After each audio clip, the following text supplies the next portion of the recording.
오늘 함께 읽을 말씀은 성경은 이사야서 6장입니다. 이사야서 6장 13절로 되어 있는데 전부 읽겠습니다. 홀수절로 끝나죠. 그래서 홀수절은 제가 읽고 그리고 여러분이 짝수 읽으시고 마지막 13절은 같이 읽겠습니다. 제가 먼저 읽겠습니다. 우시야 왕이 죽던 해에 내가 본즉 주께서 높이 들린 보좌에 앉으셨는데 그의 옷자락은 성전에 가득하였고 스랍들이 모시고 섰는데 각기 6날개가 있어 그 둘로는 자기의 얼굴을 가리었고 그 둘로는 자기의 발을 가리었고 그 둘로는 말며 서로 불러 이르되 거룩하다 거룩하다 거룩하다 만군의 여호와여 그의 영광이 온 땅에 충만하도다 하더라. 이같이 화답하는 자의 소리로 말미암아 그 지방의 터가 여고하며 성전의 연기가 충만하지. 그때 내가 말하되 화로다 나여 망하게 되었도다. 나는 입술이 부정한 사람이요 나는 입술이 부정한 백성 중에 거하면서 만군의 여호와이신 왕을 배웠음이로다 하였더라. 그때 그 수압 중에 하나가 부젓가락으로 재단에서 집은 바 핀 숯을 손에 가지고 내게로 나아왔어. 그것을 내 입술에 대며 이르되 보라 이것이 내 입에 닿았으니 내 악이 제하여졌고 네 죄가 사하여졌느니라 하더라. 내가 또 주의 목소리를 들으니 주께서 이르시되 내가 누구를 보내며 누가 우리를 위하여 갈고 하시니 그때 내가 이르되 여호와께서 이르시되 가서 이 백성에게 이르기를 너희가 듣기는 들어도 깨닫지 못할 것이요 보기는 보아도 알지 못하리라 하여 이 백성의 마음을 둔하게 하며 그들의 귀가 막히고 그들의 눈이 감기게 하라. 염려하건대 그들이 눈으로 보고 귀로 듣고 마음으로 깨닫고 다시 돌아와 고침을 받을까 하노라. 내가 이르되 주여 어느 때까지니까 하였더니 주께서 대답하시되 성읍들은 황폐하여 주민이 없으며 가옥들에는 사람이 없고 이 토지는 황폐하게 되며 여호와께서 사람들을 멀리 옮기셔서 이 땅 가운데 황폐한 곳이 많을 때까지니라. 같이 있습니다. 그 중에 10분의 1이 아직 남아 있을지라도 이것도 황폐하게 될 것이나 밤나무와 상수리 나무가 배임을 당하여도 그 그루터기는 남아 있는 것 같이 거룩한 씨가 이 땅에 그루터기니라 하시더라.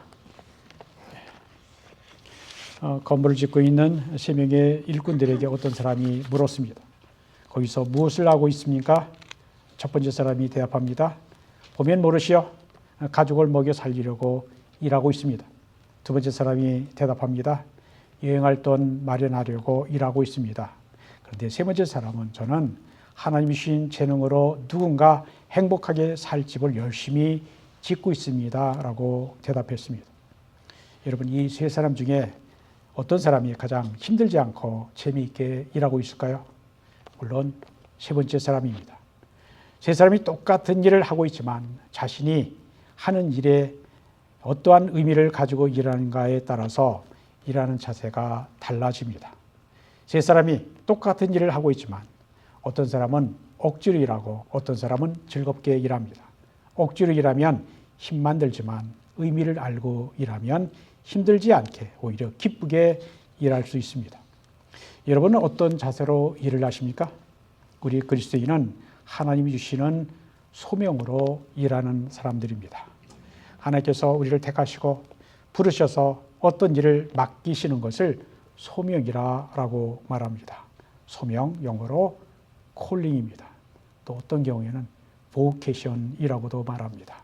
콜링. 우리가 예수님을 구주로 영접하면 소명에, 콜링에 이끌리는 삶을 살게 됩니다. 소명은 두 가지가 있습니다. 첫째는 구원 애로의 소명입니다. 구원을 받으라라고 부르심이죠. 둘째는 사역 애로의 부르심입니다. 우리가 예수님을 믿으면 이 두 가지 소명을 받게 됩니다. 우리가 예수님을 믿음으로 죄와 사망에서 구원을 받았고 또한 예수님을 믿음으로 말미암아 구원을 받은 우리는 하나님께서 우리에게 맡기신 일을 소명으로 알고 일을 하는 것입니다. 소명에 이끌리는 삶은 어떤 삶일까요? 소명에 이끌려 사는 사람은 어떤 일이든지 나에게 주어진 일을 하나님께서 주신 일로 받아들이는 것입니다. 소명이란 지금 나에게 주어진 일이 하나님께서 맡겨주신 일이라고 생각하고 그 일에 최선을 다하는 것입니다. 아무리 작은 일이라도 하나님이 주신 일이라고 감사히 받는 것이 소명입니다. 퇴직했다고, 실직했다고, 작은 일이라고, 사소한 일이라고 교만하지 않고 낙심하지 않고 작은 일에도 충성을 다하는 것이 또 그 일을 하나님께서 나에게 주신 소명으로 받아들이기 때문에 그렇게 하는 것이 가능합니다. 오늘 본문은 이사야서 6장입니다. 이사야서 6장은 이사야 선지자가 하나님의 소명을 받는 장, 이사야의 소명장입니다. 이사야는 주전, 주님 오시기 전, 예수님 오시기 전 8세기에 남왕국 유다의 선지자였습니다. 이사야가 8절에 말합니다. 내가 여기 있나이다. 나를 보내소서. 단어가 얼마나 심플한지 모릅니다. Here am I, send me. 간단합니다.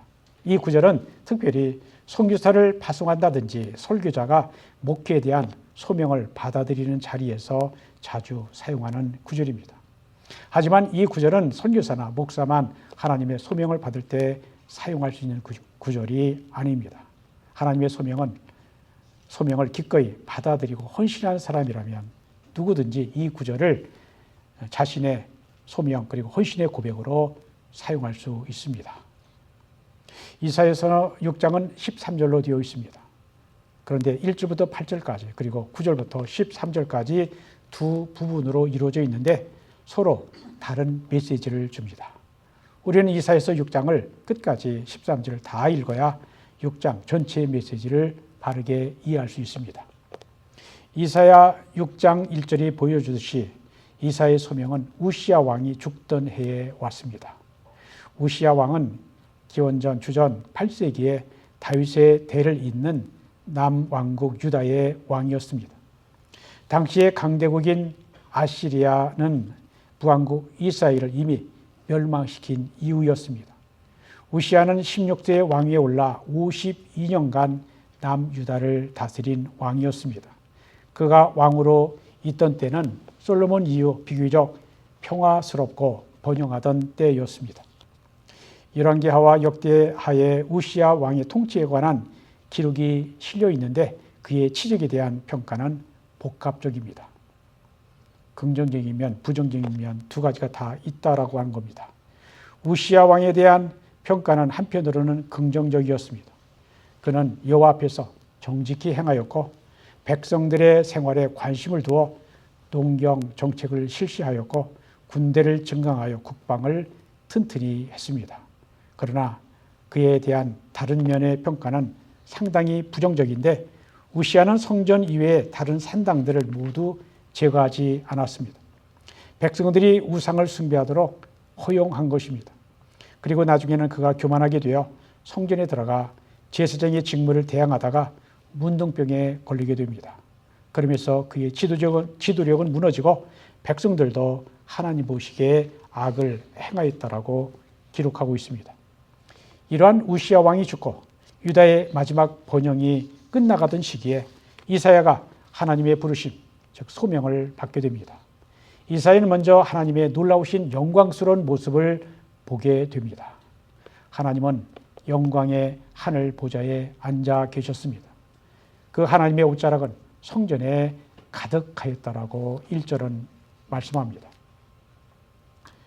하나님을 모시고 섰는 천사인 스랍들은 각각 6개의 날개가 있어 둘로는 얼굴을 가리고 또 둘로는 발을 가리고 무슨 뜻입니까? 하나님 앞에서 겸손을 의미하죠. 그리고 나머지 둘로는 나는데 이들은 거룩하다 거룩하다 거룩하다 하나님을 찬송하는 말입니다.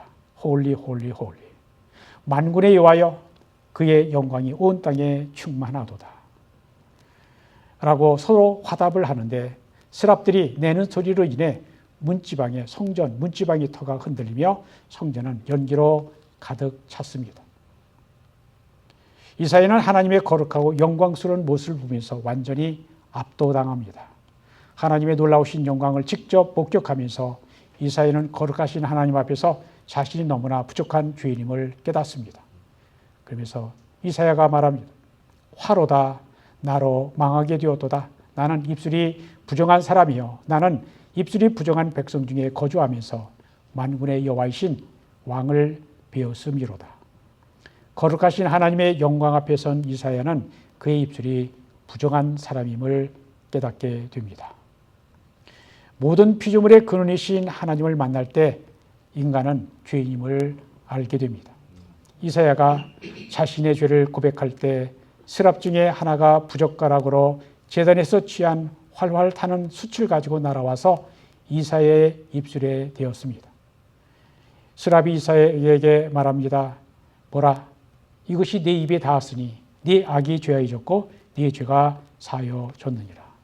불이 죄를 태웠다, 깨끗하게 했다라는 겁니다. 이사야처럼 베드로가 예수님을 처음 만났을 때에 베드로는 자신이 주인임을 깨닫게 됩니다. 베드로가 밤새도록 수고했어도 물고기 한 마리 잡지 못하다가 깊은 데로 가서 그물을 내려 고기를 잡으라 라고 말씀하시는 예수님의 말씀에 순종했을 때 수많은 물고기를 잡게 되자 베드로가 말합니다.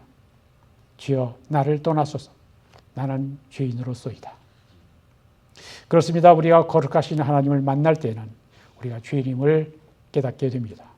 그러나 주님은 베드로에게 이제 후로는 네가 사람을 취하리라 물고기를 잡는 자가 아니라 사람을 낚는 어부가 되리라 라고 하시며 물고기 대신 사람을 낚는 소명을 주셨습니다. 주님은 베드로에게 영혼 구원의 사명을 주신 것입니다. 죄의 용서를 받은 후에 이사야는 8절에서 내가 누구를 보내며 누가 우리를 위하여 갈고 하시는 하나님의 음성을 듣습니다. 이사야는 자기의 죄가 사해졌으므로 이제 담대하게 소리 높여 대답합니다. 내가 여기 있나이다. 나를 보내소서. Here am I, send me. 이것은 하나님께 진심으로 자신의 모든 것을 드리겠다라고 하는 헌신의 표현입니다. 이사야가 하나님의 소명을 받기까지 다음과 같은 순서로 진행되었음을 알 수 있습니다. 첫째, 이사야가 하나님의 영광을 보았습니다. 둘째, 이사야가 자신의 죄를 고백했고, 셋째, 그의 죄가 용서받고 깨끗하게 되었고, 그리고 넷째, 하나님의 소명을 받았습니다. 만약 여기서 이사야의 소명의 이야기가 끝났다면 하나님의 부르심에 응답한 하나님의 종 이사야는 겸손하고 진지한 그러한 모습으로 끝났을 겁니다. 그러나 이사야의 소명은 이제 시작에 불과했습니다. 하나님께서 하실 말씀이 더 있으셨습니다. 하나님은 자신의 백성으로 인하여 실망이 컸고 질려 있었습니다. 그래서 이사야는 6장에서 자신을 향한 하나님의 부르심과 소명을 기록하기 전 이사야 1장부터 5장까지 유다에 대한 하나님의 심판을 전하였습니다. 이사야는 유다 백성들에게 그들의 죄로 인한 하나님의 심판이 임박해 있음을 전하였습니다. 하나님의 심판은 참으로 이해하기 어렵고 받아들이기 어려운 말씀이었습니다. 9절입니다. 너희가 듣기는 들어도 깨닫지 못할 것이요 보기는 보아도 알지 못하리라. 이 백성은 마음이 둔하게 하며 그들의 귀가 막히고 그들의 눈이 감기하라 염려하건대 그들이 눈으로 보고 귀로 듣고 마음으로 깨닫고 다시 돌아와 고침을 받을까 하노라. 하나님의 마음은 한 사람이라도 더 많은 사람들이 자신의 죄를 회개하고 하나님의 말씀을 듣고 새로운 삶을 살아가는 것일 텐데 9절은 오히려 거꾸로 말씀하고 있습니다. 너희가 듣기는 들어도 깨닫지 못할 것이요 보기는 보아도 알지 못하리라. 무슨 말입니까? 귀도 막혔고 그리고 눈도 볼 줄 모르고 마음도 닫혀 있다라고 하는 겁니다. 이 백성이 마음이 둔하고 그들의 귀가 막히고 그들의 눈이 감기에 알아 염려하건대 그들이 눈으로 보고 귀로 듣고 마음으로 깨닫고 다시 돌아와 고침을 받을까 하노라. 하나님은 고쳐주시기를 원하시는데 백성들이 거절해서 결국은 하나님의 그러한 직접적인 고침보다 나라가 망하고 포로로 끌려가서 50년, 70년 고생한 다음이라야 그 다음이라야 하나님께로 돌아오게 될 거다라고 하는 심판의 말씀이죠. 예수께서는 이 이사야서의 말씀을 여러 번 인용하여 말씀하셨습니다. 그 대표적인 게 마가복음 4장 12절입니다. 예수께서 여러 가지 비유로 말씀하시므로 들을 귀와 볼 눈과 깨달을 마음이 없는 사람은 진리를 깨닫지 못하게 하셨습니다. 주님은 영적인 귀와 영적인 눈이 없는 사람들에게 진리를 계시하신 것이 아니라 비밀로 감추어 두셨습니다. 그러나 예수님 가까이에 있던 지하들은 처음에는 비록 우둔해서 깨닫지 못했어도 주님께 다시 질문을 하면 주님께서 자세하게 설명해 주셨습니다. 땅에 떨어지는 씨앗의 비유 어떻습니까? 지하들 잘 몰랐죠? 깨닫지 못했죠?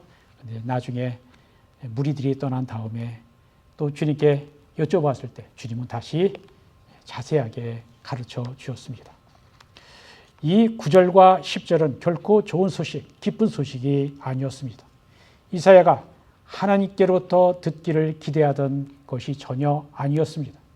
이사야가 하나님의 부르심에 자신을 기꺼이 드리기로 결심한 것이 고통으로 변하는 순간이었습니다.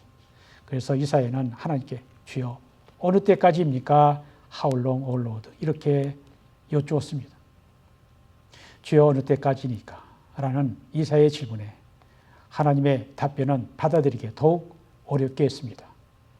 유다 도시는 폐허가 되고 집들에는 사람들이 살지 않게 될 것이고 땅은 완전히 황폐하게 되고 사람들은 포로로 끌려가게 될 것이라고 하십니다. 그리고 유다인의 10분의 1밖에 남지 아니하는 의인들도 시련을 당하게 될 것이라고 하는 말씀입니다. 무슨 말씀입니까?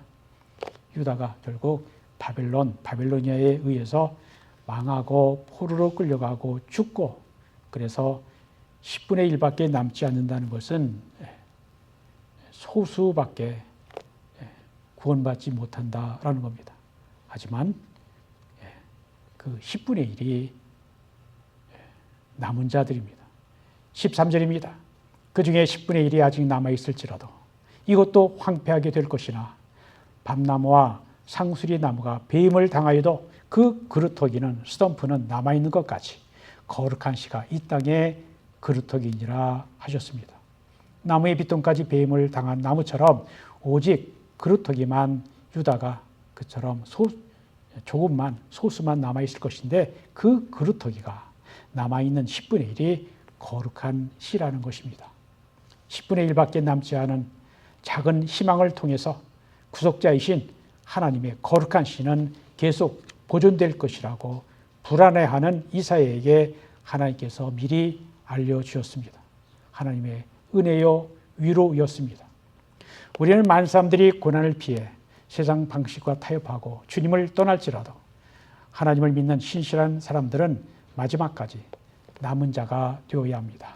아멘. 이것이 성경의 중요한 개념 중에 하나인 남은 자 렘넌트 사상입니다. 이사야처럼 독일의 신학자여 설교자인 본 페퍼, 디트리히트 본 페퍼는 하나님의 어려운 소명을 직면하게 됩니다.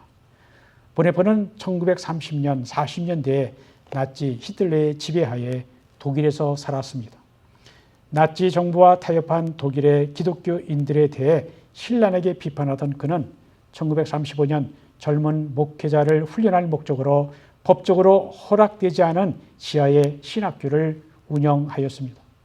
1939년 그는 잠시 동안 미국에 있게 되었을 때 그의 친구들은 그에게 독일로 돌아가는 위험을 감수하기보다 미국에 남아 학생들을 가르치는 것이 어떠냐라고 권고했습니다. 그것이 뉴욕에 있는 유니언 신학교로 합니다. 라이놀드 니버가 교수로 신학교 교수로 있던 유명 신학교 중에 하나였습니다. 하지만 보네표는 그 제안을 거절합니다. 내가 미국에 온 것이 잘못되었다. 나는 우리 조국의 역사의 이 어려운 때를 독일의 기독교인들과 함께 지내야 한다. 만약 이 시험의 곤란을 내가 내 민족과 같이 나누지 못한다면 전쟁이 끝난 후 독일 기독교가 다시 재건하게 될 때 나는 참여할 권리가 없다. 나는 선택의 갈림길에 있다는 것을 알고 있다. 그러나 나는 편한 길을 택할 수 없다라고 말했습니다. 그리고 그는 미국에서 독일로 가는 마지막 배를 탔고 그는 독일 지하교회 활동과 나치에 저항하는 저항운동에 몸바쳐 일했습니다. 1943년 그는 체포가 되었고 전쟁이 거의 끝날 즈음인 1945년 4월 9일에 수용소에서 교수형에 처해졌습니다. 보네포의 사역은 그의 목숨을 내놓는 것이었습니다. 독일에서 행하던 나치의 공포 정치에 대해 소리 높여 비판하던 보네포와 같은 사람이 없었더라면 불의는 패배하지 않고 새로운 독일의 탄생은 오지 않았을지도 모릅니다. 마지막까지 복음의 진리를 양보하지 않고 끝까지 싸웠던 보네포와 같은 사람이 있었기에 진리는 살아서 빛을 발하고 있는 것입니다. 2800년 전 이사야는 제2차 세계대전 독일의 보네포와 같은 사람이었습니다. 하나님의 부르심에 기꺼이 응답하기로 결심한 이사야는 그가 감당하기 어려운 말씀이라고 하는 생각이 들었지만 하나님께서 그에게 부탁하신 것을 그는 충실하게 이행합니다. 아마도 이사야는 하나님께서 말씀하신 대로 한다는 것을 매우 힘든 일임을 잘 알고 있었을 것입니다. 그러나 이사야가 전해야 했던 말씀은 결코 듣기에 기분 좋은 메시지는 아니었지만 유다 백성들이 꼭 들어야 할 말씀이었습니다. 우리 속담에 몸에 좋은 약은 입에 쓰다라는 말이 있습니다. 우리는 듣고 싶은 말이 아니라 들어야 할 말을 들어야 합니다. 그래야 소망이 있습니다. 백성들이 하나님의 말씀을 버리고 그릇된 길로 가고 회개하기를 거절할 때 겉으로는 평화와 번영을 누리고 있더라도 심판과 파멸에 대한 듣기 싫은 쓴소리를 들어야 합니다. 당시 유다 백성들은 하나님을 버리고 그릇된 길로 가고 있었고 하나님께 대한 예배는 형식뿐이었습니다. 사람들은 점점 더 부유하게 되었지만 사회의 소외계층인 고아와 과부는 적절한 보호를 받지 못했습니다. 하나님의 정의는 사라졌습니다. 백성들이 하나님과의 언약을 잊어버렸기 때문에 땅이 황폐하게 되고 누리던 안전과 안락함은 빼앗기고 이 민족의 다른 민족의 포로가 되어 흩어지게 됩니다. 바벨론 유수, 바벨론 포로와 디아스포라입니다. 심판에 대한 소식이 없이 그리스도 안에서의 새로운 삶이란 있을 수 없습니다. 유다 백성들은 포로 생활을 경험해보지 않고서는 마음판에 새겨진 새롭고 영원한 언약에 거듭난 백성으로 다시 시작할 수가 없습니다. 우리는 이사야가 유다 땅에서 목격했던 고통과 불의가 행해지던 그러한 불의하고 어두운 세상 속에서 살고 있습니다. 지금 지구 곳곳에 전쟁이 일어나고 있는데도 과거 유다 백성들이 그랬던 것처럼 우리들은 세상의 불의에 대해 눈을 감고 귀를 막고 무감각하게 사는데 익숙해져 있는지도 모릅니다. 그렇다면 그래서는 안 됩니다. 우리는 죄에 대해 민감해져야 합니다. 죄는 아무리 작더라도 회개해야 합니다. 그래야 회복이 됩니다. 이사야처럼 우리들은 다 입술이 깨끗하지 못한 사람들입니다. 사람들의 눈에는 정직하고 깨끗하게 보여도 하나님의 기준에서 보면 우리는 모두 다 부정한 입술을 가진 사람들입니다. 그러나 하나님은 우리에게 소망을 주십니다. 그리고 불러주십니다. 이사야가 활활 타는 숯불로 깨끗함을 받았던 것처럼 그리스도께서 십자가에서 그리신 보혈로 우리의 마음과 입술이 깨끗함을 받게 되는 것입니다. 우리는 그리스도의 십자가의 죽으심과 부활을 통해 우리를 정결케 하시는 하나님의 은혜로 사는 것입니다. 우리의 모든 죄가 예수 그리스도의 십자가의 보혈로 용서함을 받아 정결하게 된 후에는 하나님의 뜻이 이루어지기 위한 하나님의 뜻을 이루기 위한 소명에 우리가 응답해야 합니다. 이사야서 6장 8절에 주님이 말씀하십니다. 내가 누구를 보내며 누가 우리를 위하여 갈고. 이것을 자세히 읽어보면 하나님은 이사야에게만 이 말씀을 하신 것이 아닌 것을 알 수가 있습니다. 이사야는 하나님께서 주의 보좌를 지키고 있는 자들에게 말씀하고 있는 것을 이사야가 엿들은 것입니다. 그때 이사야가 대답을 합니다. 내가 여기 있나이다. 나를 보내소서. 주님의 부르심에 이사야가 용기 있게 차원에서 대답하였습니다. 하나님께서는 오늘도 계속해서 부르고 계십니다. 그것은 우리가 사는 세상이 하나님 뜻을 따라 재창조될 수 있도록 정의에 대해 눈 멀고 귀가 어두운 이 시대에 불의와 부정직에 대해서 소리를 높여야 합니다. 주님은 누구를 보내실 것인가, 누가 세상에 나갈 것인가 라는 주님의 부르심에 대답한다는 것은 결코 쉬운 일이 아닙니다. 때로는 안전하고 안락하고 편안한 생활을 포기하는 희생을 감수해야 합니다. 주님의 뜻을 따르다 보면 다른 사람들의 반대에 부딪힐 수도 있습니다. 왜냐하면 하나님의 뜻은 항상 사람들의 귀에 듣기 좋고 인기 있는 경우가 아닌 경우가 있기 때문입니다. 하나님의 말씀과 뜻을 따른다는 것은 넓은 길로 가는 것이 아니라 좁은 길, 좁은 문으로 가는 길이요. 세상 풍조를 생각 없이 따라가는 것이 아니라 하나님의 선하시고 기뻐하시고 온전한 뜻이 무엇인지를 분별하면서 세상을 거슬러 올라가는 것입니다. 이사야 선지자 당시에 바빌론 포로 생활을 거치지 않고 고국으로 되돌아온 포로 귀환 자들을 생각할 수 없듯이 복음은 그리스도의 십자가의 순환과 죽음을 거치지 않고 부활과 영광을 맞이할 수 없습니다. 십자가의 죽음 없이 부활의 새 생명은 없다는 것을 기억해야 합니다. 주님이 우리를 부르시는 소명에 응답한다는 것은 분명히 어려운 일입니다. 그러나 우리가 새롭게 태어나는 소망을 갖고 싶다면, 또한 이 땅에 하나님 나라가 이루어지고 주님의 몸된 교회가 세워지는 것을 보고 싶다면 우리가 반드시 응답해야 하는 주님의 부르심입니다.